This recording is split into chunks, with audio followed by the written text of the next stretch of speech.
Hello friends, ओम श्री गणेशाय नमः।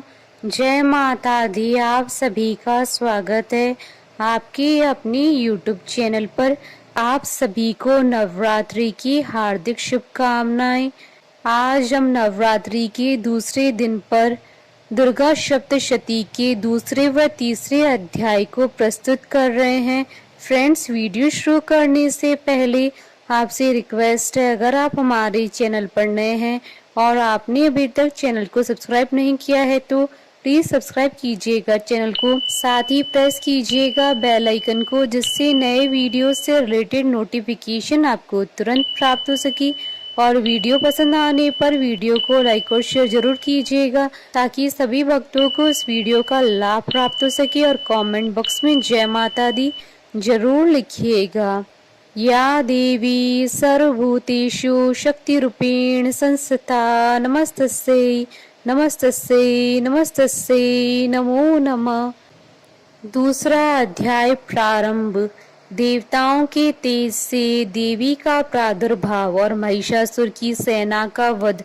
महर्षि मेधा बोले, प्राचीन काल में देवताओं और असुरों में पूरे 100 वर्षों तक घोर युद्ध हुआ था और देवराज इंद्र देवताओं के नायक थे। इस युद्ध में देवताओं की सेना परास्त हो गई थी और इस प्रकार संपूर्ण देवताओं को जीत महिषासुर इंद्र बन बैठा था। युद्ध के पश्चात हारे वे देवता प्रजापति श्री ब्रह्मा को साथ लेकर उस स्थान पर पहुंचे जहां पर कि भगवान शंकर विराजमान थे। देवताओं ने अपनी हार का सारा वृतांत भगवान श्री विष्णु और शंकर जी से कह सुनाया। वह कहने लगे कि हे प्रभु, महिषासुर सूर्य, चंद्रमा, इंद्र, अग्नि, वायु, यम, वरुण तथा अन्य देवताओं की सब अधिकार छीनकर सबका अधिष्ठाता स्वयं बन बैठा है। उसने समस्त देवताओं को स्वर्ग से निकाल दिया है। वह मनुष्यों की तरह पृथ्वी पर विचर रहे हैं। दैत्यों की सारी करतूत हमने आपको सुना दी है और आपकी शरण में इसलिए आए हैं कि आप उनके वध का कोई उपाय सोचें। देवताओं की बातें सुनकर भगवान श्री विष्णु और शंकर जी को दैत्यों पर बड़ा गुस्सा आया। उनकी भौहें तन गई और आंखें लाल हो गई। गुस्से में भरे हुए भगवान विष्णु के मुख से बड़ा भारी तेज निकला और उसी प्रकार का तेज भगवान शंकर, ब्रह्मा और इंद्र आदि दूसरे देवताओं के मुख से प्रकट हुआ। फिर वह सारा तेज एक में मिल गया और तेज का वह पुंज ऐसे दिखता था जैसे ज्वाज्वल्यमान पर्वत हो। देवताओं ने देखा कि उस पर्वत की ज्वाला चारों ओर फैली हुई थी और देवताओं के शरीर से प्रकट हुए तेज की किसी अन्य तेज से तुलना नहीं हो सकती थी। एक स्थान पर इकट्ठा होने पर वह तेज एक देवी के रूप में परिवर्तित हो गया और अपने प्रकाश से तीनों लोकों में व्याप्त जान पड़ा। वह भगवान शंकर का तेज था। उससे देवी का मुख प्रकट हुआ। यमराज के तेज से उसके सिर के बाल बने। भगवान श्री विष्णु के तेज से उसकी भुजाएं बनी। चंद्रमा के तेज से दोनों स्तन और इंद्र के तेज से जंगा तथा पिंडली बनी और पृथ्वी के तेज से नितंब भाग बना। ब्रह्मा के तेज से दोनों चरण और सूर्य के तेज से उनकी अंगुलियां पैदा हुई। वासुओं के तेज से हाथों की उंगलियां और कुबेर के तेज से नासिका बनी। प्रजापति के तेज से उसके दांत और अग्नि के तेज से उसके नेत्र बने। संध्या के तेज से उसकी भौहें और वायु के तेज से उनके कान प्रकट हुए। इस प्रकार उस देवी का प्रादुर्भाव हुआ था। महिषासुर से पराजित देवता उस देवी को देखकर अत्यंत प्रसन्न हुए। भगवान शंकर ने अपने त्रिशूल में से एक त्रिशूल निकालकर उस देवी को दे दिया और भगवान विष्णु ने अपने चक्र में से एक चक्र निकालकर उस देवी को दे दिया। वरुण ने देवी को शंख भेंट किया। अग्नि ने इसे शक्ति दी। वायु ने उसे धनुष और बाण दिए। सहस्त्र नेत्रों वाले श्री देवराज इंद्र ने उसे अपने वज्र से उत्पन्न करके वज्र दिया और ऐरावत हाथी का एक घंटा उतार कर देवी को भेंट किया। यमराज ने उसे काल दंड में से एक दंड दिया। वरुण ने उसे पाश दिया। प्रजापति ने उस देवी को स्फटिक की माला दी और ब्रह्मा जी ने उसे कमंडल दिया। सूर्य ने देवी के समस्त रोमों में अपनी किरणों का तेज भर दिया। काल ने उसे चमकती हुई ढाल और तलवार दी और उज्जवल हार और दिव्य वस्त्र उसे भेंट किए। इनके साथ ही उसने दिव्य चूड़ामणि भी दी, 2 कुंडल, कंकण, उज्जवल अर्धचंद्र, बाहों के लिए बाजूबंद, चरणों के लिए नुपुर, गले के लिए सुंदर हंसली और अंगुलियों के लिए रत्नों की बनी हुई अंगूठियां उसे दी। विश्वकर्मा ने उनको फरसा दिया और उसके साथ ही कई प्रकार के अस्त्र और अभेद कवच दिए, और इसके अतिरिक्त उसने कभी न कुलमाने वाले सुंदर कमलों की मालाएं भेंट की। समुद्र ने सुंदर कमल का फूल भेंट किया। हिमालय ने सवारी के लिए सिंह और तरह तरह के रत्न देवी को भेंट किए। यक्ष राज कुबेर ने मधु से भरा हुआ पात्र और शेष नाग ने उन्हें बहुमूल्य मणियों से विभूषित नागहार भेंट किया। इसी तरह दूसरे देवताओं ने भी उसे आभूषण और अस्त्र देकर उसका सम्मान किया। इसके पश्चात देवी ने उच्च स्वर से गर्जना की। उनके इस भयंकर नाद से आकाश गूंज उठा। देवी का वह उच्च स्वर से किया हुआ सिंहनाद समा न सका। आकाश उनके सामने छोटा प्रतीत होने लगा। उससे बड़े जोर की प्रतिध्वनि हुई, जिससे समस्त विश्व में हलचल मच गई और समुद्र कांप उठे, पृथ्वी डोलने लगी और सबके सब पर्वत हिलने लगे। देवताओं ने उस समय प्रसन्न हो सिंहवाहिनी जगतमयी देवी से कहा, देवी तुम्हारी जय हो। इसके साथ महर्षियों ने भक्ति भाव से विनम्र होकर उनकी स्तुति की। संपूर्ण त्रिलोकी को शोकमग्न देखकर दैत्यगण अपनी सेनाओं को साथ लेकर और हथियार आदि सजाकर उठ खड़े हुए। महिषासुर के क्रोध की कोई सीमा नहीं थी। उसने क्रोध में भरकर कहा, यह सब क्या उत्पात है। फिर वह अपनी सेना के साथ उस ओर दौड़ा जिस ओर से भयंकर नाद का शब्द सुनाई दिया था, और आगे पहुंचकर उसने देवी को देखा जो कि अपनी प्रभा से तीनों लोकों को प्रकाशित कर रही थी।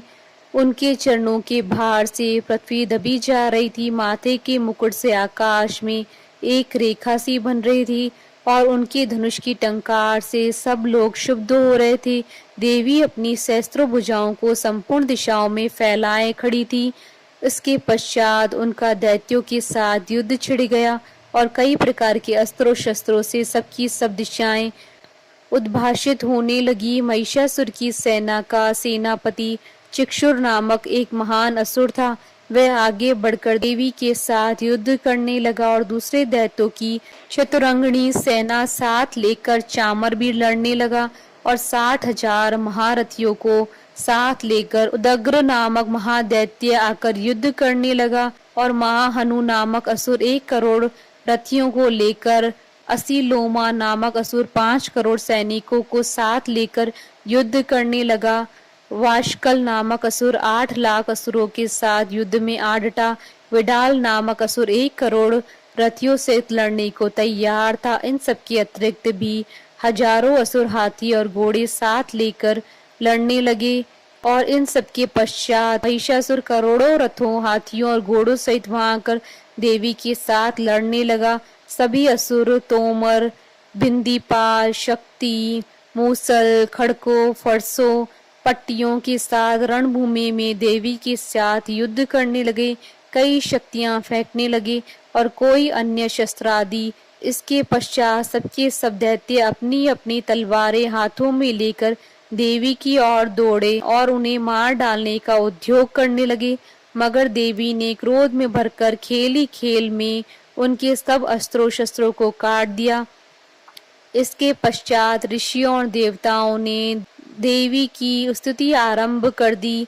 वह प्रसन्न होकर असुरों के शरीरों पर अस्त्र शस्त्रों की वर्षा करती रहीं। देवी का वाहन भी क्रोध में भरकर दैत्य सेना में इस प्रकार विचरने लगा जैसे कि वन में दावानल फैल रहा हो। युद्ध करती हुई देवी ने क्रोध में भर जितने श्वासों को छोड़ा वह तुरंत ही सैकड़ों हजारों गणों के रूप में परिवर्तित हो गए।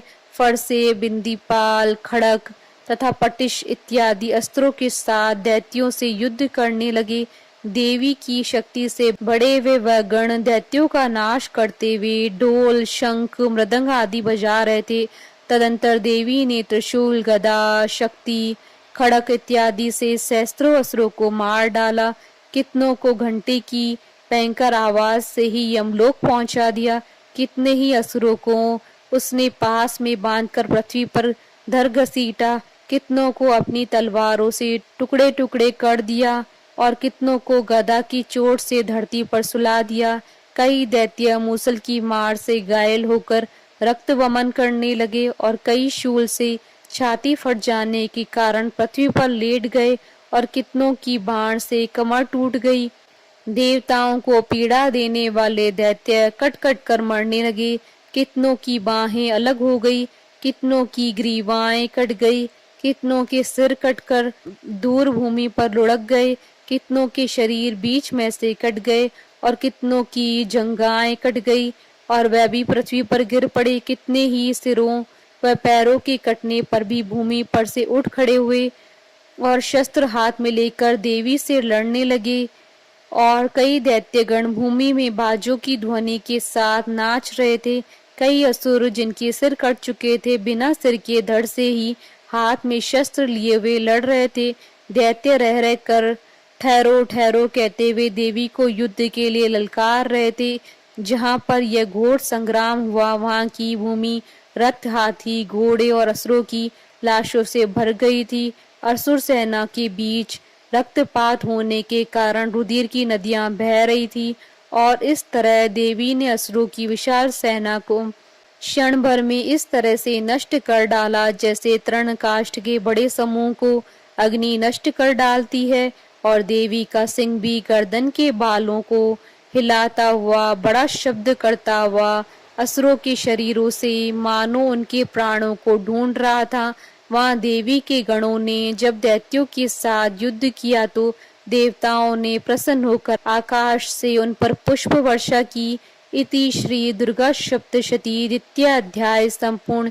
तीसरा अध्याय प्रारंभ। सेनापतियों सहित महिषासुर का वध। महर्षि मेधा ने कहा, महिषासुर की सेना नष्ट होती हुई देखकर उस सेना का सेनापति चिक्षुर क्रोध में भर देवी के साथ युद्ध करने के लिए आगे बढ़ा। वह देवी पर इस प्रकार बाणों की वर्षा करने लगा मानो सुमेरु पर्वत पानी की धार बरसा रहा हो। इस प्रकार देवी ने अपने बाणों से उसके बाणों को काट डाला तथा उसके घोड़ों व सारथी को मार दिया। साथ ही उसके धनुष और उसकी अत्यंत ऊंची ध्वजा को भी काटकर नीचे गिरा दिया। उसका धनुष कट जाने के पश्चात उसके शरीर के अंगों को भी अपने बाणों से बीन दिया। धनुष, घोड़ों और सारथी के नष्ट हो जाने पर वह असुर ढाल और तलवार लेकर देवी की तरफ आया। उसने अपनी तीक्ष्ण धार वाली तलवार से देवी के सिंह के मस्तक पर प्रहार किया और बड़े वेग से देवी की बाईं भुजा पर वार किया, किंतु देवी की बाईं भुजा को छूते ही उस दैत्य की तलवार टूटकर दो टुकड़े हो गई। इससे दैत्य ने क्रोध में भरकर शूल हाथ में लिया और उसे भद्रकाली देवी की ओर फेंका। देवी की ओर आता हुआ वह शूल आकाश से गिरते हुए सूर्य के समान प्रज्वलित हो उठा। उस शूल को अपनी ओर आते देखकर देवी ने भी शूल छोड़ा और महाअसुर के शूल के 100 टुकड़े कर दिए और साथ ही महाअसुर के प्राण भी हर लिए। चिक्षुर के मरने पर देवताओं को दुख देने वाला चामर नामक दैत्य हाथी पर सवार होकर देवी से लड़ने के लिए आया और उसने आने के साथ ही शक्ति से प्रहार किया, किंतु देवी ने अपनी हुंकार से ही उसे तोड़कर पृथ्वी पर डाल दिया। शक्ति को टूटा हुआ देखकर दैत्य ने क्रोध से लाल होकर शूल को चलाया, किंतु देवी ने उसको भी काट दिया। इतने में ही देवी का सिंह उछलकर हाथी के मस्तक पर सवार हो गया और दैत्य के साथ बहुत ही तीव्र युद्ध करने लगा। फिर वह दोनों लड़ते हुए हाथी पर से पृथ्वी पर आ गिरे और दोनों बड़े क्रोध से लड़ने लगे। फिर सिंह बड़े जोर से आकाश की ओर उछला और जब पृथ्वी की ओर आया तो अपने पंजे से चामर का सिर धड़ से अलग कर दिया। क्रोध से भरी हुई देवी ने शिला और वृक्ष आदि की चोटों से उदग्र को भी मार दिया। कराल को दांतों, मुक्कों और थप्पड़ों से चूर्ण कर डाला। क्रुद्ध हुई देवी ने गदा के प्रहार से उद्यत दैत्य को मार गिराया। बिंदी पाल से वाष्पकल को, बाणों से ताम्र तथा अंधक को मौत के घाट पर उतार दिया। तीनों नेत्रों वाली परमेश्वरी ने त्रिशूल से उग्रास्य, उग्रवीर्य और महाहनु नामक राक्षसों को मार गिराया। उसने अपनी तलवार से ही विडाल नामक दैत्य का सिर काट डाला तथा अपने बाणों से दुर्धर और दुर्मुख राक्षसों को यमलोक को पहुंचा दिया। इस प्रकार जब महिषासुर ने देखा कि देवी ने मेरी सेना को नष्ट कर दिया है तो वह भैंसे का रूप धारण कर देवी के गणों को दुख देने लगा। उन गणों में कितनों को तो उसने मुक्के प्रहार से, कितनों को खुरों से, कितनों को पूंछ से, कितनों को सींगों से, बहुतों को दौड़ाने के वेग से, अनेकों को सिंहनाद से, कितनों को चक्र देकर, कितनों को श्वास वायु के झोंकों से पृथ्वी पर गिरा दिया। वह दैत्य इस प्रकार गणों की सेना को गिरा देवी के सिंह को मारने के लिए दौड़ा। इस पर देवी को बड़ा गुस्सा आया। उधर दैत्य भी क्रोध में भरकर धरती को खुरों से खोदने लगा तथा सींगों से पर्वतों को उखाड़ उखाड़ कर धरती पर फेंकने लगा और मुख से शब्द करने लगा। महिषासुर के वेग से चक्कर देने के कारण पृथ्वी शुद्ध होकर फटने लगी। उसकी पूंछ से टकराकर समुद्र चारों ओर फैलने लगा। हिलते हुए सींगों के आगाज से मेघ खंड खंड हो गए और श्वास से आकाश में उड़ते हुए पर्वत फटने लगे। इस तरह क्रोध में भरे हुए राक्षस को देख चंडिका को भी क्रोध आ गया और वह उसे मारने के लिए क्रोध में भर गईं।